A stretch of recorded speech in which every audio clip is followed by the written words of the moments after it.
नमस्कार, सानिका रसोईमध्ये आज आपण बनवणार आहोत श्रावण शुक्रवारसाठी खास लोकप्रिय असलेला उपवासाचा पदार्थ, तो म्हणजे साबुदाणा खिचडी. चला तर मग एक कढई घेऊन त्यामध्ये 2 चमचे तेल घालून घ्यायचं व त्यामध्ये जिरे, मोहरी, हवे असल्यास तीळ घालून घ्यायचं.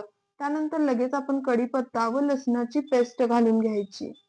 ते नीट भाजत आलं की मग अर्धी वाटी शेंगदाण्याचं कूट घालून घ्यायचं. शेंगदाण्याचं कूट नीट भाजून घ्यायचं. नीट खरपूस असं भाजलं की मग अर्धा चमचा लाल तिखट घालून घ्यायचं व चवीनुसार मीठ घालून घ्यायचं. त्यानंतर आपण 1.5 तास भिजवलेले साबुदाणे घालून घ्यायचे व सगळीकडून नीट परतून घ्यायचं. झाकण ठेवून मंद आचेवर 2-3 मिनिटे शिजवून घ्यायचं. हवे असल्यास अर्धा चमचा साखरही घालू शकता. शेवटी कोथिंबीर घालून गरमागरम सर्व्ह करावी. तयार झाली आहे आपली साबुदाणा खिचडी. व्हिडिओ आवडल्यास लाईक, शेअर अँड सबस्क्राईब.